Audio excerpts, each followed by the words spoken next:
Hello everyone.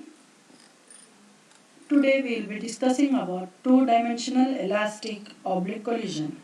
In the last class, we have seen what is two-dimensional collision and what is two-dimensional head-on collision, and also what are the different cases that can be applied in a two-dimensional elastic collision. So today we will see two-dimensional elastic oblique collision. Myself S. Vidyarani, working as Assistant Professor of Physics at MVS Government Degree College, Autonomous, Mehboob. Let's start the class. First, it's very important what is two-dimensional collision and three-dimensional collision. Most real-life collisions, if you see, do not occur in one dimension. So, in a two or three-dimensional collision, objects move at angles to each other before or after they collide. As we all in one-dimensional collision, after the collision also, whatever bodies that are participating in collision, so they lie on the same line. Even after the collision also, they lie on the same line itself. But whereas when we see in a two-dimensional or three-dimensional collision, objects move at an angles to each other before and after the collision. So in order to analyze two-dimensional collision, you need to look at each dimension separately. That means, so when we want to see whether it's elastic collision, means we have to apply both law of conservation of momentum as well as law of conservation of kinetic energy. If it in case elastic collision, in elastic collision, then we have to see whether conservation of linear momentum occurs or not. So when we analyze in both in two-dimensional or three-dimensional collisions, so we have to consider these laws at each dimension separately. Say if you see if it is a two-dimensional collision, then we have to conserve the law of conservation momentum or energy in both x direction as well as y direction. If it in case of two-dimensional collision, if it the case is three-dimensional collision, then we have to consider conservation of momentum or energy in all the three directions, that is x, y and z, that is space coordinates. So to analyze a two-dimensional collision, you have to conserve the law of apply the law of conservation of momentum or energy in each dimension or in each direction or in each coordinate. Whether if it is a two-dimensional, it is, then we have to see two axes. If it is three-dimensional, then we have to consider all the three axes. So momentum should be conserved separately in the x and y direction. So I have just told that momentum, if it is elastic, momentum and energy both should be conserved separately in the x and y direction. We know that kinetic energy is only in one direction, so we won't considering both the coordinates. But for momentum, we have to conserve the momentum in both the directions if it is two-dimensional, and if it is three-dimensional, we have to conserve the momentum in all the three directions. What is collisions in two or three dimensions is that conservation of energy and momentum can also be used to analyze collisions in two or three dimensions, but unless the situation is very simple, the math quickly becomes unwieldy. So if you see here a moving object A, let us say, is colliding with an object B which is initially at rest. So knowing the masses of both these bodies and initial velocities of these bodies is not enough, because we have to know the angles after the collision, in what direction and with what angle they are moving. So in order to find out the final velocities, if we want to know the final velocities of two bodies in which one body is initially at rest, after the collision, if they travel in two directions, that means in two dimensions, knowing about the angles is very much necessary to find out their final velocities after the collision. So that means we have to find out the angles first, and then we have to find out the velocities. That means two angles and two velocities. That means four unknowns we have to identify in two-dimensional collision. Let us suppose two bodies of masses m1 and m2 be moving in different directions with velocities u1 and u2 respectively collide with each other. So for explaining two-dimensional elastic oblique collision, I have taken two bodies having masses m1 and m2. So they are both moving in different directions, and they are moving with velocities u1 and u2 respectively. So they undergo collision. So after the collision, the two bodies moving again different directions with different velocities. So directions are different and velocities are different before and after the collision. So when the body is confined to a single plane before and after collision, the collision will be a two-dimensional collision. I have just told, even when the bodies which are participating in a collision, if they confine to a two-dimensional plane, or say suppose to a plane, and even after the collision also they are moving in that plane only, then we call such collision to be a two-dimensional collision. So to explain two-dimensional elastic oblique collision, I have taken two masses which are moving in different directions with an angle. Let us suppose that this is the line of contact or line of impact. Say suppose this is the mass m1 before collision and this is the mass m2 of the body before collision. They are moving, let us suppose they are think that they are moving with the velocities u1 and u2 respectively, and they are making an angle of alpha and beta respectively with the line of contact. So line of impact.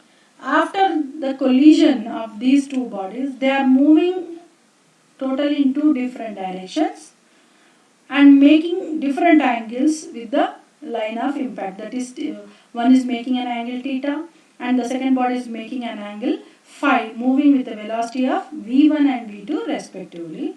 So as it is an elastic oblique collision, hence their masses do not change. So we have taken m1 and m2 respectively even after the collision. So there are four unknowns here, if you know, if you see, that is theta and phi are the angles after the collision of the bodies. v1 and v2 are the final velocities of the bodies after the collision. So we have to find out theta, phi, v1 and v2. The line joining the center of two bodies at the time of collision and the line perpendicular to it in the plane of paper are taken as the reference axis. Since the velocity of the body along y-axis is unaffected, we have, if you observe here, so there is movement only along one direction, that is x. So there is no movement along y direction, let us suppose. So hence along y-axis the velocity is not affected. So velocity along x-axis will be, we know that v1 sin theta is equal to u1 sin alpha, because, and the second one, if you observe, v2 sin phi is equal to u2 sin beta. This is after collision and this is before collision, if you observe here. So this, if you observe here, what are these? Are that these are the velocities along the y-axis. So along the y-axis, because y-axis velocity doesn't affect in any way. So y1 sin theta is equal to u1 sin alpha, whereas v2 sin phi is equal to u2 sin beta. So before and after their velocities will be same, even though their angles may be different and velocities may be different before and after, but their product remains the same. So by Newton's law, if you observe, so v2 cos phi minus v1 cos theta is equal to u1 cos alpha minus u2 cos beta. So this is according to Newton's law. We have written this equation. Consider this as equation 3. According to conservation of linear momentum, we have to show that, so m2 v2 cos phi plus m1 v1 cos theta is equal to m2 u2 cos beta plus m1 u1 cos alpha. So this is law, according to law of conservation of linear momentum. We have to consider both mass and velocities. So mass and velocities, if you see here, so this value prior to collision, we have linear momentum as m1 u1 cos alpha in the x direction, whereas if you observe the second one, which is having a linear momentum of m2 u2 cos beta in x direction. So the sum of these two, that is linear momentum before collision, should be equal to, if you observe these two terms, so this is the final momentum of the part of the first body after the collision. So it is moving with velocity of v1 making an angle theta with x-axis. Hence m1 v1 cos theta is we got here. And if you observe this term, this is the second body's final velocity after the collision moving with a velocity of v2 and making an angle phi.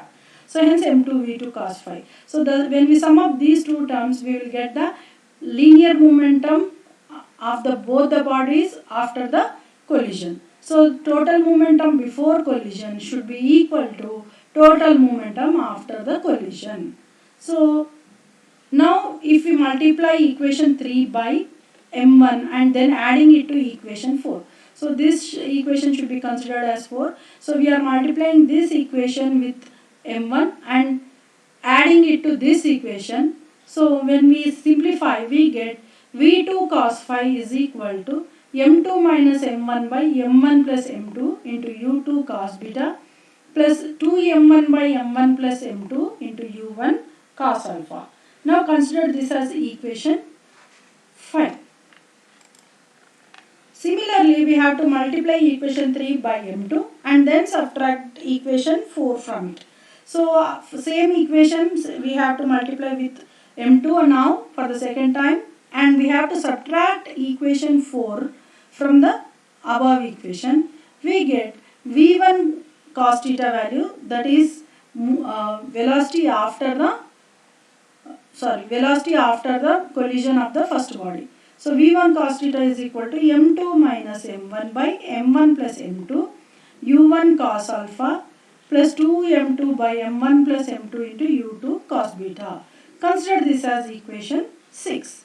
So now we have got two final equations with two velocities, that is v1 cos theta and v2 cos phi. Now what we have to do is that we have to square and add both the equations. So squaring and adding both the equations, if you observe equations 1 and 6, we get v1. So to get the value of v1, we have to square this first equation as well as the fifth equation that we got over here, sixth equation that we got over here. So when we square and add both of them, so this sin square theta and cos square theta gets eliminated. So v1 will be remaining. And similarly, when we square the both equations of 2 and 5, same thing happens, phi gets eliminated because of sin square phi plus cos square phi is equal to 1. So we get the value of v2, that is final velocity. So the angles theta and phi can be found out by dividing equations 1 and 6 and 2 and 5 respectively. To get the velocities, we have to square and add first and 6 and 2 and 5. So we get the velocities, whereas to find out the angles with which they are scattering, that is theta and phi, so they can be found out by dividing equations 1 and 6 and 2 and 5 respectively. In this way, we will be finding out the velocities as well as angles after an oblique collision in a two-dimensional collision. So now we will consider special cases. So if you observe the special cases, first condition is we have taken if u2 is equal to 0. u2 is equal to 0 means that we are assuming that the second body is initially at rest. So then what happens? Let us see. So when u2 is equal to 0, then from equation 2, so what we'll get? v2 sin phi is equal to u2 sin beta. So here we are taking u2 as 0. So v2 sin phi is equal to 0. So this here I am writing v2 sin phi is equal to 0. So as v2 is not 0, that means to apply this condition, this is required that sin phi should be equal to 0. Because after the collision, the second body, even though initially at rest, will not be in rest position only after the collision. Hence, its v2 will not be equal to 0. But whereas to equate to 0, we require sin phi should be equal to 0. That means phi will be sin phi is equal to 0 means phi value should be at 0 degrees. That means after the collision, so what happens? The second body will be moving with a velocity v2 on the line of impact. That means it is not making any angle with the line of impact. That shows that it is moving along the line of impact after the collision. So that statement I have written here. If the sphere of mass m2 were at rest, it will move along the line of impact after the collision. So this is as simple as that. And second condition, if you observe, same condition, the added condition is that we are considering equal masses. This is in the condition where there are two bodies of different masses, but here we are considering the second condition when the second body is at rest initially and both the masses are equal masses. So if u2 is equal to 0 and m1 is equal to m2 say, then from equation 2 again phi becomes 0 because v2 sin phi should be equal to 0. That means v2 is not equal to 0, hence sin phi should be equal to 0. So phi will be of 0 value. That means again it won't move along the it doesn't make any angle with the line of impact. That means it moves on the line of impact only. But from equation 6, if we substitute u2 is equal to 0, that means theta value, that means the angle made by the first body after the collision will be at 90 degrees. So one is making an angle 0, the first body is making an angle 90 degrees. This shows that both bodies which are having equal masses, wherein the second body is initially at rest, that means that both bodies move perpendicular to one another after the collision. This shows that if a sphere of mass m impinges obliquely on another perfectly elastic sphere of the same mass at rest, the directions of motions of the spheres after impact will be at the right angles. That means both will be moving perpendicular to one another. The second one will make no angle with the line of impact, whereas the first body will make an angle of 90 degrees with the line of impact. That shows that the angle between both the bodies after the collision is at right angles. That means if two equally and perfectly elastic spheres collide at right angles, their directions after impact will still be at right angles only. Here we have taken a condition that impinges obliquely, that means they are making an angle. Let us say that angle made by both the bodies which are participating in the collision are nearing with an angle of 90 degrees. Say they are moving perpendicular to one another before the collision. Even after the collision also, they do not change their directions after impact. They will still be at right angles to one another. But the condition is that both the masses should be equal and both the bodies should be perfectly elastic bodies. Now let us move on to three-dimensional collision. I have just earlier told that if the bodies collide in space and their motions do not confine to a single plane, then the collision will be a three-dimensional space. Let us suppose, I will draw here.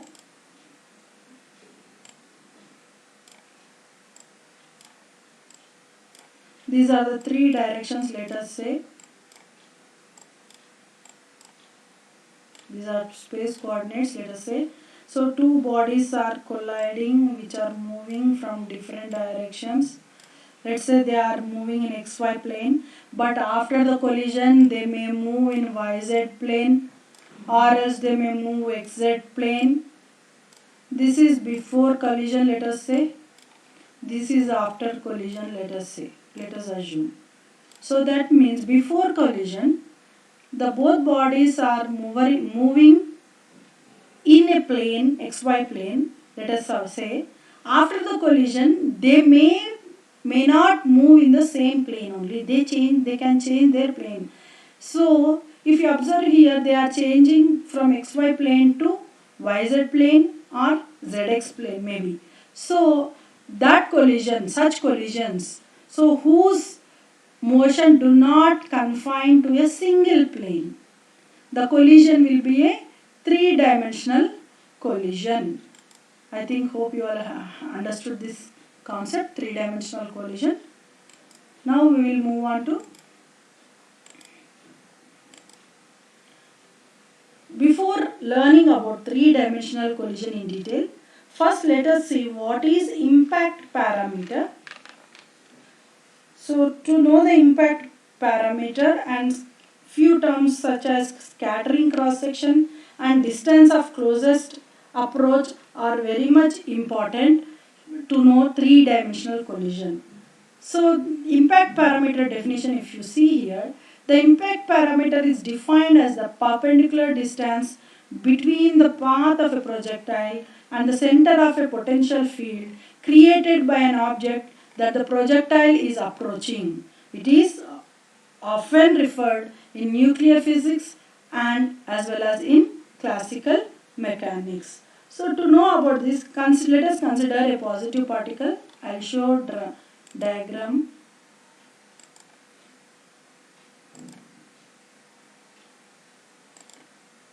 Okay, I will show with a diagram.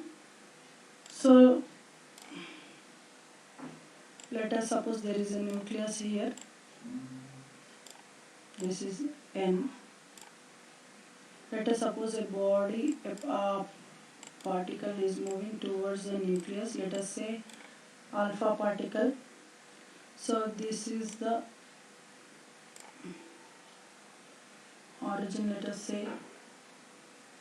So the body is moving in this direction. So let us say this is B.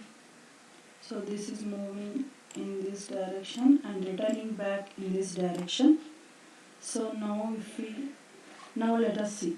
Now we are considering a positive particle like a proton or an alpha particle approaching a massive nucleus N of an atom. So let us assume that an alpha particle is approaching a heavy nucleus N.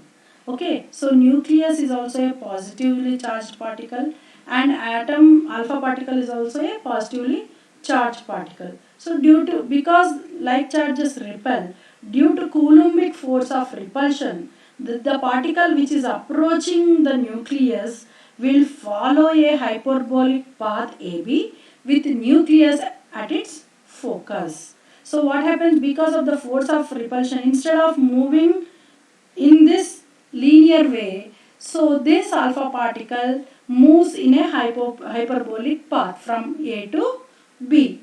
So if in the absence of repulsive forces, let us assume that when there are no repulsive forces, let us say, then what happens, the particle would have followed this path, straight line path called AC. So if there are no repulsive forces, let us assume, then the particle, alpha particle, would have followed the path AC. So that means if we draw a perpendicular from the center of nucleus to the original path that should be followed by the particle. So center of nucleus is this point and we are drawing a perpendicular line onto the original path, assuming that when no repulsive forces are present. So this distance between NC, that is the perpendicular distance. This perpendicular distance is called as P, or else this is called as impact parameter. So P is the perpendicular distance between from point N to C, because assuming that there are no repulsive forces, so we are drawing the perpendicular distance from the nucleus N to the original direction AC of the particle. So this distance NC is equal to P is called as the impact parameter. So or we can say that undeviated path of the alpha particle when no repulsive forces are applied. So thus impact parameter is also defined as the closest distance between the nucleus and the positively charged particle projected towards it. This is also known as collision parameter. Even though both are not colliding physically, but because of the repulsion forces, the alpha particle is changing its direction and velocity. Hence we call that there a collision has occurred.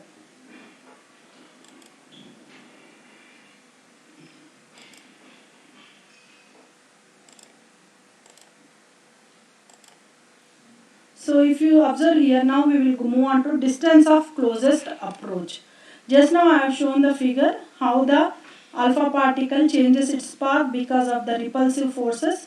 So distance of closest approach is the distance between the center of the nucleus and the point from which the alpha particle approaching directly to the nucleus returns. So if you observe the same figure, so if you observe here, so the alpha particle has started traveling in this direction. After reaching here, it reverted back. So it moved away from the nucleus. So this point, let us say this point as some D. So this distance from nucleus to this point D, where the alpha particle is changing its direction, is called as distance of closest approach. Distance of closest approach is the distance between the center of nucleus and the point from which the alpha particle approaching directly to the nucleus returns or changes its path. So this is also one of the important term that should be known. Now we will move on to scattering cross section. So the scattering cross section in a given direction is defined as the ratio of number of scattering particles into solid angle d omega per unit time to the incident intensity. So this scattering cross section mathematical form can be written as omega SE is equal to dn by n. So if you observe here, sigma SE is equal to dn by n. So this is nothing but ratio of number of scattering. Let us suppose number of scattering particles is dn. So and n is the number of particles. So dn by n gives the scattering cross section sigma SC. So to show the figure, this is the figure. So when alpha particles are projected into thin metal foil, they are deflected or scattered in different directions.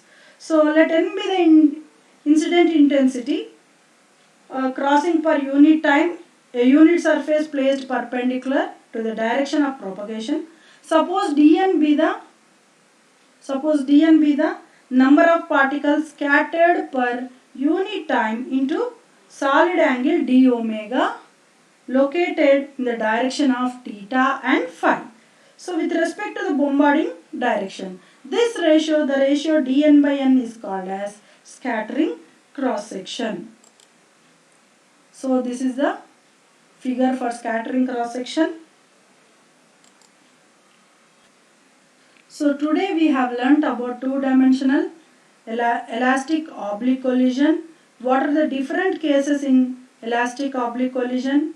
What is impact parameter?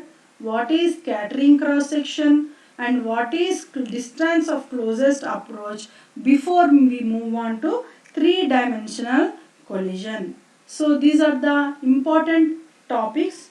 So if you observe in collisions, so all these are come under nuclear physics, what all we are going to learn. So these are very much necessary to understand how a particle behaves.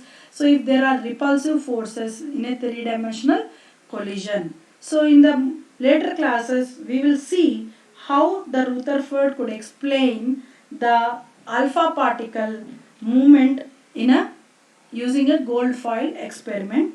So thank you one and all for your patience listening. Signing off for today's session.